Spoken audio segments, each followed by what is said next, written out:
ये है ईरान, दुनिया की कदीम तरीन सिविलाइजेशंस में से एक। पिछले करीबन 500 सालों से ईरान इन्हीं बॉर्डर्स के साथ दुनिया के नक्शे पर मौजूद है और शायद ही दुनिया की कोई सुपर पावर हो जिससे ईरान का टकराव ना हुआ हो, चाहे वो रोमन्स हों, अरब्स हों, मंगोल हों, तुर्क हों, रशियंस हों या फिर ब्रिटेन हो। हर एक सुपर पावर ने ईरान को फतह करने की कोशिश की है और इसकी एक बड़ी वजह तो ये थी कि ईरान दुनिया के क्रॉस रोड पर है। यही वो एक कंट्री है जो यूरोप, अफ्रीका और एशिया तीनों कॉन्टिनेंट्स को आपस में कनेक्ट करता है। आज का ईरान 7 कंट्रीज के साथ बॉर्डर शेयर करता है। ईस्टर्न साइड पर पाकिस्तान, अफगानिस्तान और तुर्कमानिस्तान के साथ और वेस्टर्न साइड पर इराक, तुर्की, आर्मेनिया और अजरबैजान के साथ। इसके अलावा ईरान को 3 समुद्रों की भी एक्सेस है। इसके नॉर्थ में कैस्पियन सी है और साउथ में पर्शियन गल्फ और गल्फ ऑफ ओमान। ईरान की सदर्न साइड पर ही दुनिया का सबसे इम्पोर्टेंट और खतरनाक पॉइंट भी है जिसे स्ट्रेट ऑफ हॉर्मुज कहते हैं। पूरी दुनिया की 20% ऑयल और गैस की सप्लाई इसी पॉइंट से गुजर कर आती है। स्ट्रेट ऑफ हॉर्मुज के पास ये 7 आइलैंड्स भी 1970 से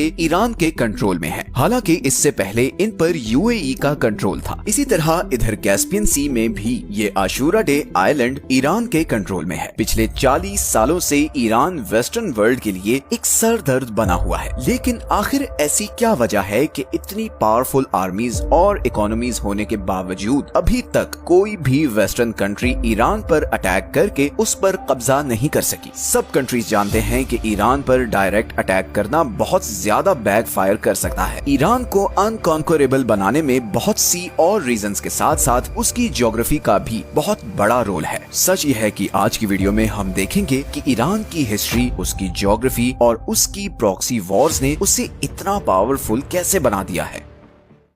सबसे पहले हम ईरान की ज्योग्राफी को समझते हैं। ईरान की सदर्न और वेस्टर्न साइड पर ज़ैग्रोस माउंटेन रेंज है। ईरान की कोस्ट लाइन से लेकर इराक और ऊपर तुर्की तक फैली हुई ये माउंटेन रेंज ईरान को एक जबरदस्त नेचुरल प्रोटेक्शन देती है। ये सारा एरिया बहुत ही पथरीला है और इसे क्रॉस करना बहुत ज्यादा मुश्किल है। इन पहाड़ों का ईरान को इतना फायदा है कि 1980 में जब इराक ने ईरान पर अटैक किया तो उसका प्लान ये था कि एक तो वो यहाँ खुजेस्तान के ऑयल रिच सूबे पर कब्जा कर ले और फिर यहाँ से आगे ईरान के बाकी शहरों पर भी कब्जा करके ईरानियन रेवोल्यूशन को कुचल दे, क्योंकि सब अरब कंट्रीज डरे हुए थे कि ईरानियन रेवोल्यूशन के असरात बाकी अरब तक ना फैल जाएं। मगर इराकी आर्मीज 2 सालों में सिर्फ इधर खुजेस्तान तक ही पहुंच सकी। उन्होंने बहुत कोशिश की कि वो ज़ैग्रोस के पहाड़ों को क्रॉस करके ईरान पर कब्जा कर सके, मगर उन्हें कामयाबी नहीं मिली और फिर इवेंचुअली ईरान इराकी फोर्सेस को पीछे धकेलता हुआ इराक के अंदर तक घुस गया। मगर यहाँ पर ईरान को भी ये मसला आया कि जहाँ इराकी आर्मी को आसानी से उसके शहरों से सप्लाई मिल रही थी, वहीं ईरानी आर्मी को सप्लाई पहुँचाना बहुत मुश्किल हो गया, क्योंकि ईरान के सारे बड़े डिपो और शहर ज़ैग्रोस माउंटेन रेंज के दूसरी तरफ थे। यही वजह है कि 8 साल बाद ये वॉर बगैर किसी नतीजे के खत्म हो गई और दोनों कंट्रीज के बॉर्डर में 1 इंच भी चेंज नहीं आया। इसी तरह ईरान के नॉर्दर्न साइड पर कैस्पियन सी के साथ अल्बोर्ज माउंटेन रेंज है जो इसे नॉर्दर्न साइड से प्रोटेक्शन देती है। और ये पहाड़ सिर्फ ईरान को नेचुरल प्रोटेक्शन ही नहीं बल्कि बहुत से रिसोर्सेज भी देते हैं। ये दोनों mountain ranges uranium, silver, gold और जिंक से माला माल है। ईरान के पास दुनिया के सबसे बड़े जिंक के रिजर्व्स हैं। इसी तरह 20th सेंचुरी ने ईरान की इस ज्योग्राफी को 4 चांद लगाए जब यहाँ पर्शियन गल्फ के पास ऑयल और गैस के बहुत बड़े रिजर्व्स डिस्कवर हुए। आज की डेट में पूरी दुनिया के 10% ऑयल और 15% नेचुरल गैस के रिजर्व्स ईरान के पास हैं। ईरान को एक और चीज जो प्रोटेक्शन देती है वो 2500 किलोमीटर लंबी ये कोस्ट लाइन है जो 2 समुद्रों के बीच डिवाइडेड है। बंदर अब्बास ईरान का सबसे बड़ा सी पोर्ट दुनिया के एक बहुत बड़े choke point strait of Hormuz से सिर्फ 70 किलोमीटर दूर है और यही पॉइंट आज ईरान का सबसे बड़ा जियोपॉलिटिकल लेवरेज भी है। अगर ईरान अपनी नेवी के जरिए ये पॉइंट ब्लॉक कर दे तो पूरी दुनिया की इकोनॉमी कोलैप्स कर जाएगी, क्योंकि दुनिया की 15% एनर्जी सप्लाई यहाँ से गुजर कर एशिया और यूरोप को जाती है। अब अगर फर्ज करें कि कोई ये कोस्ट लाइन और ये 2 माउंटेन रेंजेस क्रॉस करके ईरान के अंदर आ भी जाए तो यहाँ पर दूसरा सबसे बड़ा बैरियर ये दश्त लूत और कविर रेगिस्तान है। लूत डेजर्ट को the hottest place on earth कहते हैं, क्योंकि 2005 में यहाँ पर 70 डिग्री टेम्परेचर रिकॉर्ड किया गया था। इस टफ और एबनॉर्मल ज्योग्राफी की वजह से ही ईरान को कॉन्कर करना ऑलमोस्ट इम्पॉसिबल रहा है। लेकिन आज की डेट में जो दूसरी चीज ईरान को इतना पावरफुल बनाती है वो है उसकी जियोपॉलिटिकल स्ट्रेटजी। सबसे पहले अगर हम ईरान के डेमोग्राफिक्स को देखें तो इसकी पॉपुलेशन तकरीबन 9 करोड़ है, जिसमें 95% शिया मुस्लिम है। ईरान में 62% लोग पर्शियन है, 16% आज़ेरी, 10% कुर्द और बाकी 12% बलोच, लूर, अरब और तुर्किक हैं। अब 1979 की शिया रेवोल्यूशन से पहले ईरान एक लिबरल कंट्री था और इस खित्ते में अमेरिका का एक बहुत स्ट्रॉन्ग एलाय भी था। इवन उस जमाने में अमेरिका ईरान को मिलिट्री जेट्स तक सप्लाई किया करता था। लेकिन फिर इमाम खोमेनी के आने के बाद यहाँ के सारे डायनामिक्स चेंज हो गए। आपको ये जानकर हैरत होगी कि 1979 से पहले ईरान और इसराइल के आपस में बहुत अच्छे रिलेशंस थे। इनफैक्ट ईरान 1948 में इसराइल को एक्सेप्ट करने वाला दूसरा सबसे बड़ा मुस्लिम मेजॉरिटी कंट्री था। लेकिन इमाम खोमेनी ने आते ही पैलेस्टीनियंस की सपोर्ट में आवाज उठाई और ऐलान किया कि अब से इसराइल ईरान का नंबर 1 एनिमी है। तेहरान ने इसराइल के साथ सारे डिप्लोमेटिक टाइज खत्म कर दिए। इसराइल जाने वाली सारी फ्लाइट्स कैंसिल कर दी गईं और तेहरान में मौजूद इसराइली एम्बेसी को पैलेस्टीनियन एम्बेसी में कन्वर्ट कर दिया गया। इसका सबसे पहला नतीजा तो ये हुआ कि इसराइल के साथ साथ ईरान के अमेरिका के साथ भी ताल्लुकात खराब होना शुरू हो गए। लेकिन ताल्लुकात की ये खराबी सिर्फ इसराइल और अमेरिका तक ही नहीं रही, बल्कि ईरान के गिर्द मौजूद सारी अरब स्टेट्स भी शिया रेवोल्यूशन के बाद अलर्ट हो चुकी थी। वो सब इस बात से खौफजदा थे कि कहीं ईरान की आइडियोलॉजी इधर अरब स्टेट्स तक ना पहुंच जाए और इसके नतीजे में उनकी किंगडम्स को अच्छा खासा नुकसान पहुंच सकता है। बिकॉज इन सब अरब स्टेट्स में बादशाहत थी। 1980 में इन्हीं सब अरब स्टेट्स ने मिलकर सद्दाम हुसैन को ईरान पर अटैक करने के लिए बैक किया था। यहीं पर ईरान को भी समझ आ गई कि अगर उसने सरवाइव करना है तो उसे अपनी आइडियोलॉजी को बाहर दूसरे कंट्रीज तक पहुंचाना होगा, क्योंकि उसके और उसके सबसे बड़े दुश्मन इसराइल के बीच ये सारे अरब कंट्रीज हैं जो उसके सख्त खिलाफ हैं। इसीलिए उसे कुछ ऐसा करना होगा कि इसराइल से दूर होने के बावजूद वो उसको थ्रेट कर सके। और यहीं पर ईरान ने ऐसे सारे ग्रुप्स को सपोर्ट करना शुरू किया जो एंटी इसराइल या एंटी ज़ायनिस्ट्स थे, जैसे कि पैलेस्टाइन में हमास, लेबनान में हिजबुल्लाह, सीरिया में फातिमियून ब्रिगेड, इराक में अल बदर और यमन में हौसी। इस सारे नेटवर्क को द एक्सेस ऑफ रेजिस्टेंस कहा जाता है और इसी नेटवर्क के जरिए ईरान इसराइल और इवन अरब कंट्रीज पर भी प्रेशर रखता है कि वो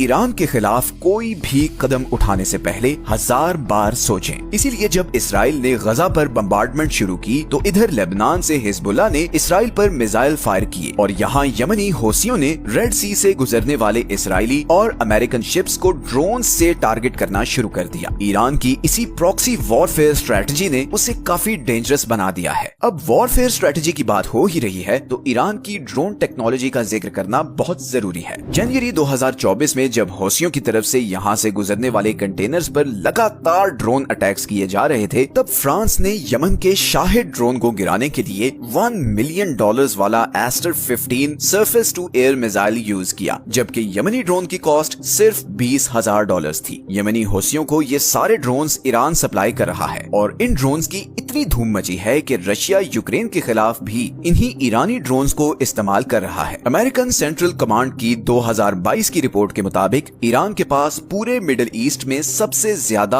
और मॉडर्न बैलिस्टिक मिसाइल हैं। ईरान के सारे मिसाइल्स 2000 किलोमीटर तक अपने टारगेट को हिट कर सकते हैं। तो इन अ नटशेल अगर हम ईरान की ज्योग्राफी, उसकी प्रॉक्सी स्ट्रेटजी और ड्रोन टेक्नोलॉजी को देखें तो इसके बावजूद कि ईरान पर वेस्टर्न दुनिया की सैंक्शंस हैं और उसकी इकोनॉमी ऑफिशियल ग्राउंड्स पर बहुत छोटी है, ईरान एक ऐसे कंट्री के तौर पर सामने आता है जिसके पोटेंशियल के बारे में बहुत सी अनसर्टेनिटीज हैं, चाहे वो उसका न्यूक्लियर प्रोग्राम हो, प्रॉक्सी नेटवर्क्स की फंडिंग हो या मिसाइल टेक्नोलॉजी। ईरान के बारे में बहुत से ग्रे एरियाज हैं जिनकी वजह से वेस्टर्न कंट्रीज उस पर डायरेक्ट अटैक करने से कतराते हैं। अगर हम सिर्फ यही एक पॉइंट को देखें कि दुनिया के 2 choke points strait of Hormuz और बाब अल मंदेब ईरान की टारगेट रेंज में हैं, तो यही चीज उसे बहुत पावरफुल लेवरेज दे देती है। और अब तो रशिया और चाइना भी अनऑफिशियली ईरान को बैक कर रहे हैं। अभी हाल ही में जब हमास के लीडर इस्माइल हुनिये को ईरान में असैसिनेट किया गया तो बहुत सी ऐसी अनकन्फर्म रिपोर्ट्स भी सामने आई कि रशियन इंटेलिजेंस और मिलिट्री जनरल्स ईरानी ऑफिशियल से मिले हैं और उन्हें यकीन दिलाया है कि अगर वो इसराइल के खिलाफ रिटेलिएट करते हैं तो वो